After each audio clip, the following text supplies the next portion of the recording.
Dear students, जैसे कि हम बात कर रहे थे कंटिन्यूटी में, तो कंटिन्यूटी में लगभग काफ़ी कुछ हो चुका है। अभी लास्ट के 1-2 लेक्चर और चाहिए अपने पास, जिसमें क्वेश्चन भी हैं और वैसे अपने पास कुछ जो थ्योरम की अपने पास वो इम्प्लीमेंट करने की कोशिश करते हैं कि वो थ्योरम कह क्या रही है। ठीक है, तो सबसे पहले अपने पास एक थ्योरम लिए मैंने कि सपोज आपके पास में कोई दो फंक्शन है, क्या दे रखा है कि कोई भी दो फंक्शन है और वो मल्टीप्लाई में उन दोनों का प्रोडक्ट अपने को कुछ गिवन है। ठीक है, चलो तो सपोज उसको अपने क्या बोलती है, कोई नया फंक्शन दे दिया hx।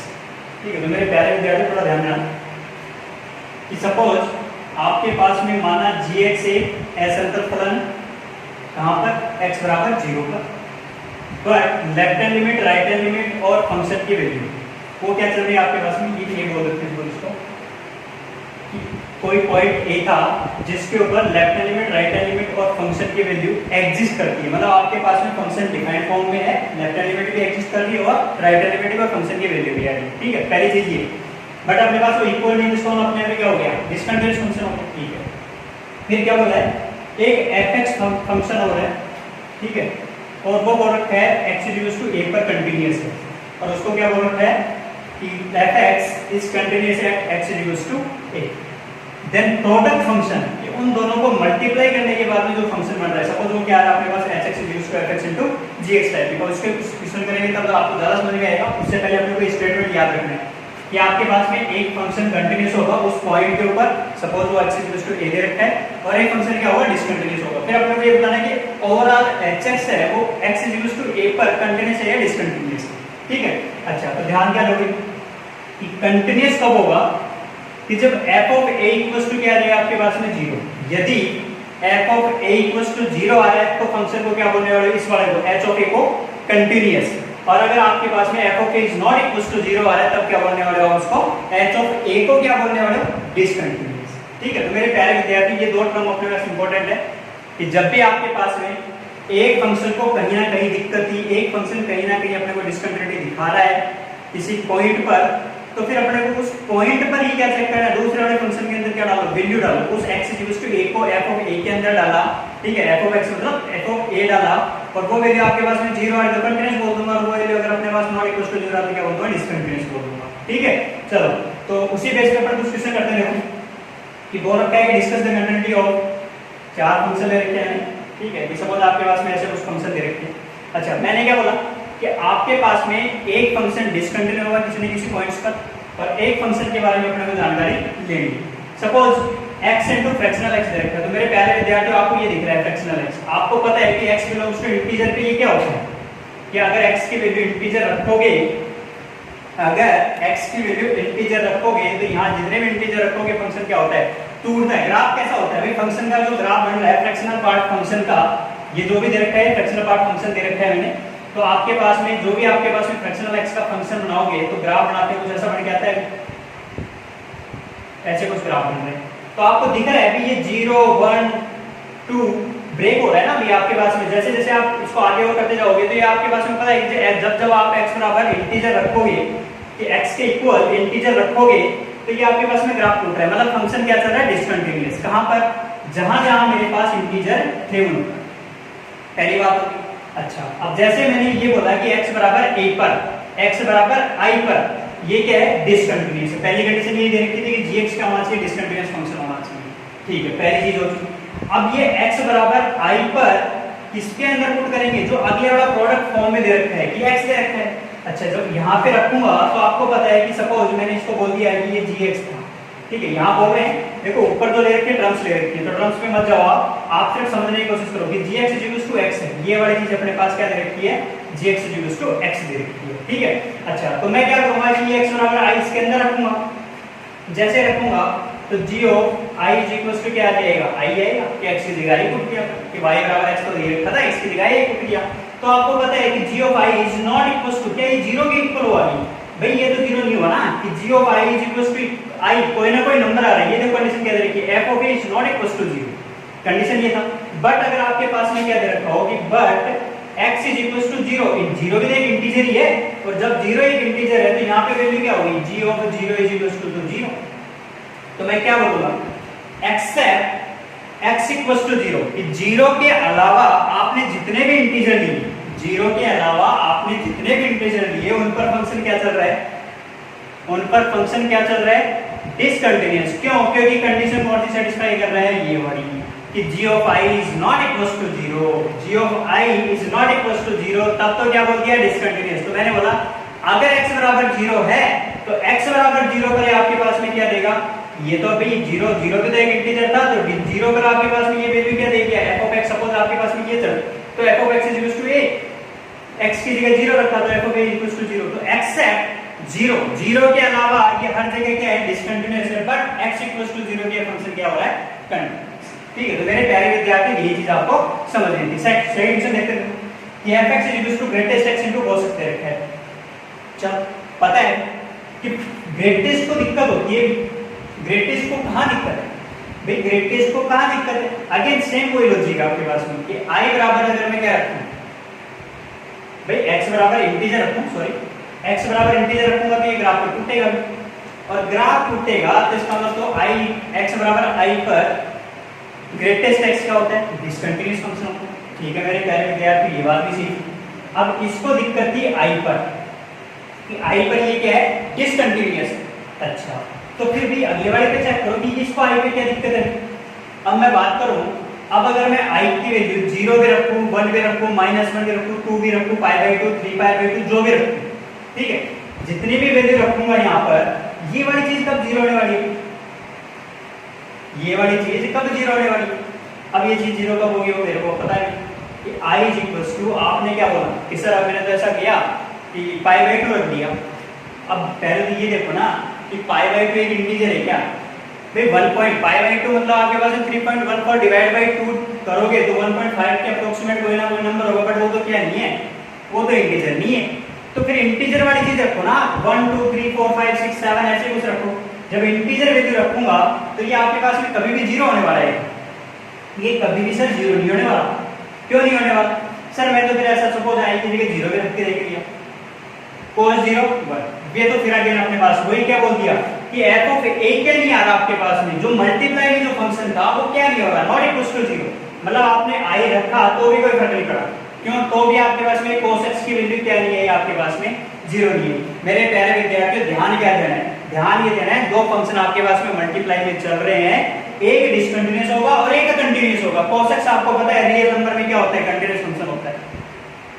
ग्रेटेस्ट x कंटीन्यूअस नहीं है, ग्राफ टूटता है, तो fractional part greatest integer function का हमें ग्राफ आता है स्टेप बाय स्टेप, समझ गए।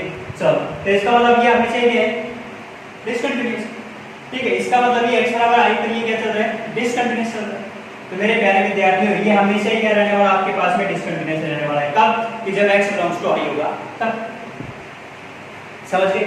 अच्छा फिर मैं बोलूं कि ये फिर कंटीन्यूअस कब होगा, तो रियल में से ये i हटाओ कि इंटीजर वाले पार्ट हटाओ, तो आपके पास में कहीं ना कहीं 1.57 भी आएगा, मतलब π/2 भी आएगा, 3π/2 भी आएगा, तब वो आपके पास में क्या आ जाएगा, कंटीन्यूअस हो जाएगा। तो मेरे प्यारे विद्यार्थियों आपको यही चेक करना है कि कंटिन्यूटी कब है और कब नहीं। चलो नेक्स्ट वाले करते हैं।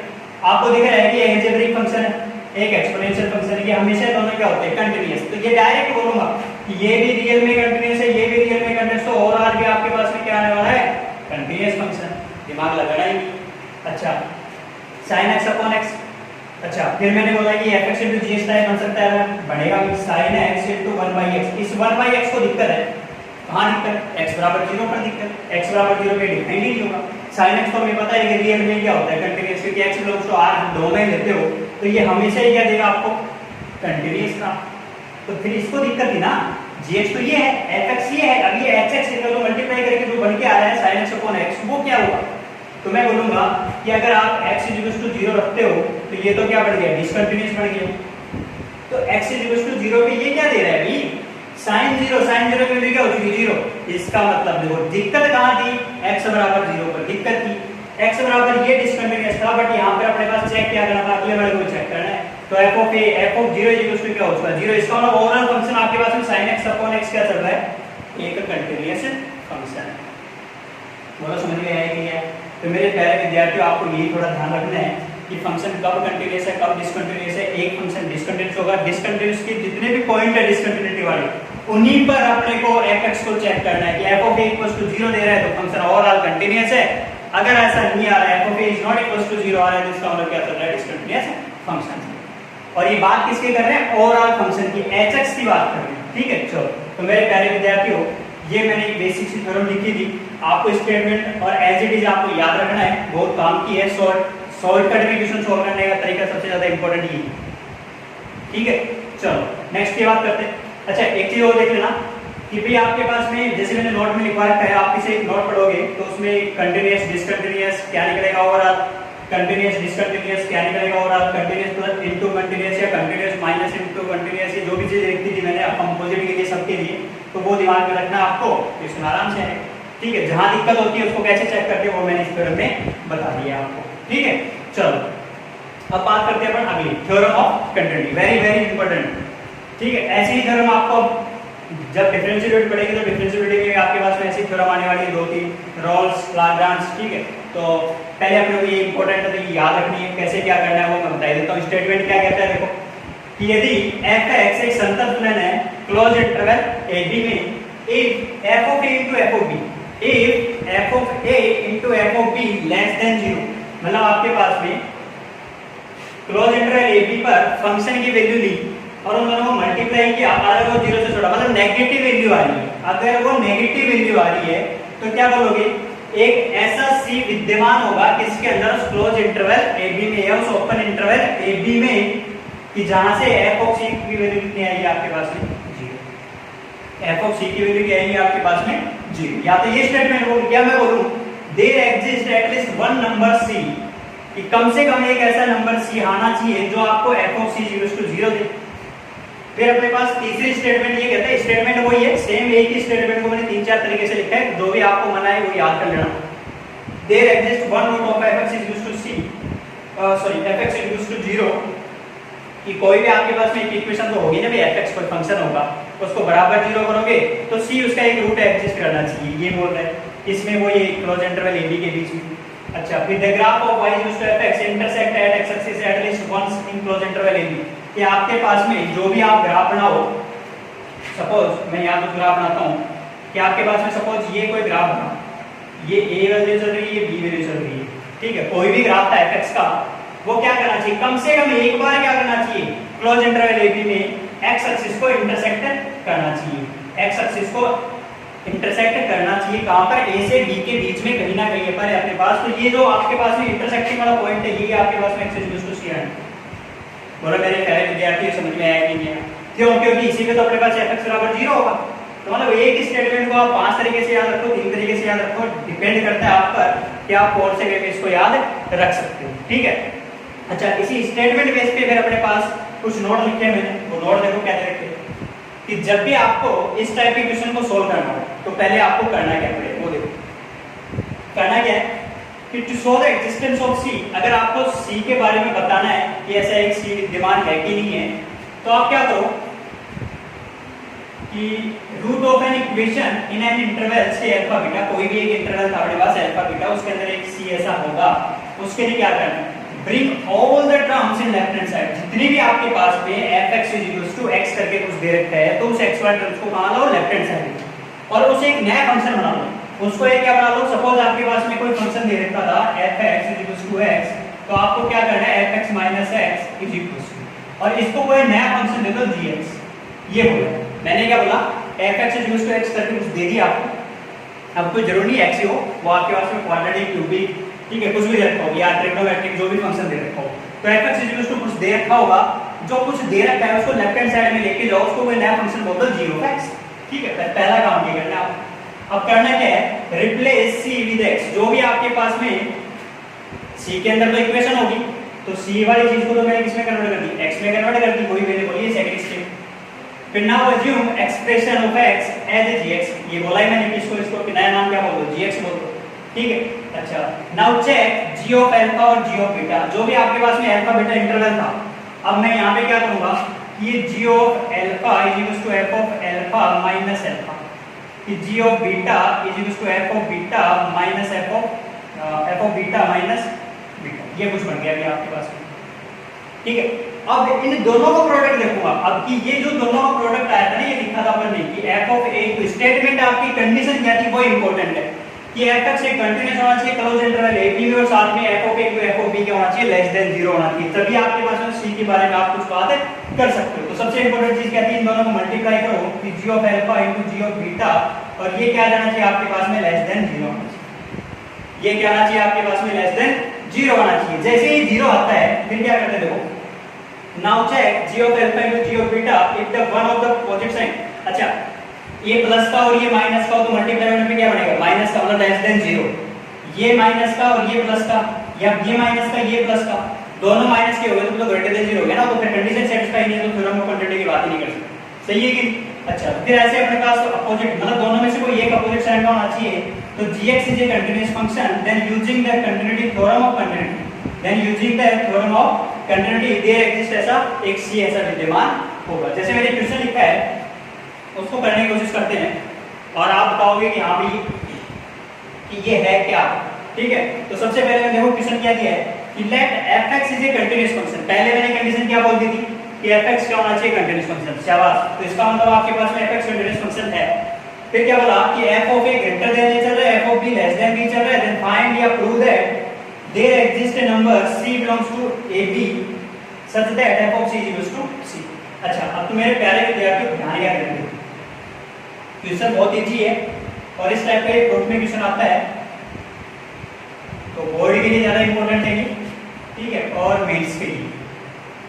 तो मेरे प्यारे विद्यार्थियों देखो ध्यान क्या देना आप, देखो क्या बोला है, बोल क्या दिया fx कंटीन्यूअस, पहली कंडीशन थी fx कंटीन्यूअस होना चाहिए तो कंटीन्यूअस बोल चुका। फिर क्या बोला है कि f of a greater than a, f of a greater than a and f of b less than b। Suppose मैं क्या बोल देता हूं इसको कि f of a minus a greater then 0, positive number हो चुका पूरा, f of b minus b less then 0, ये हो चुका, सही है कि? अब कंडीशन क्या बोल रखी है देखो कि प्रूव दैट एक ऐसा c लाना है अपने को और सच दैट कंडीशन क्या दे रखी है f of c equals to c होना चाहिए।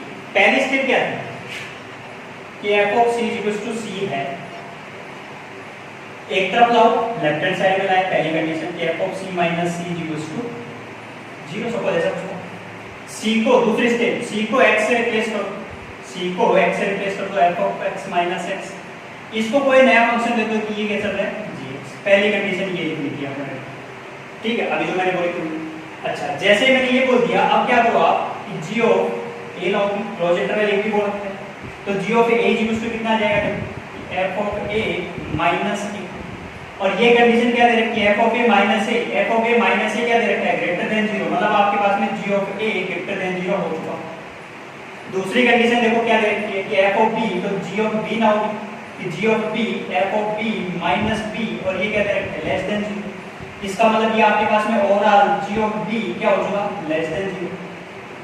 अब क्या बोल रखा है कि कंडीशन, पहली कंडीशन थी ना कंटीन्यूअस होना चाहिए और कंटीन्यूअस होने के बाद में हम दोनों का प्रोडक्ट क्या होना चाहिए लेस देन 0। अब ये देखो g of a into g of b, एक पॉजिटिव नंबर और एक नेगेटिव नंबर क्या देगा लेस देन 0, पहली कंडीशन आपके पास सेटिस्फाई हो चुकी।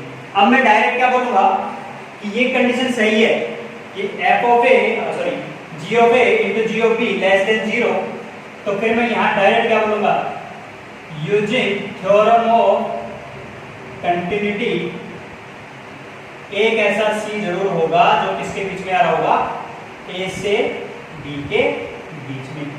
अब वो c कहां आ रहा है, ठीक है, उसका पता नहीं कर सकते, अभी क्यों नहीं कर सकते वो आपको पता है कि यहां पे सिर्फ कंडीशन क्या दे रखी है वो c इक्वल टू c।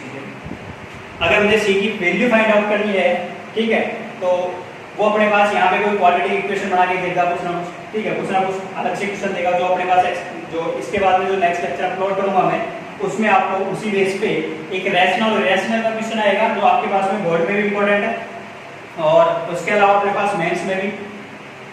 तो दो टाइप के क्वेश्चन है, वो दोनों टाइप के क्वेश्चन मैं यहाँ करवाऊंगा और यहाँ से आपके पास में लाग्रांज मीन वैल्यू थ्योरम वाला क्वेश्चन और क्या बोलते हैं रोल्स थ्योरम, ये दोनों इसी बेस की थ्योरम से इसी जैसे क्वेश्चन है, मतलब थ्योरम यही है, ठीक है, कुछ चेंज कर रखा है स्टेटमेंट में बट थ्योरम कुछ ऐसी ही होंगी, तो वो डिफरेंशिएबिलिटी में अपने पास काम की है।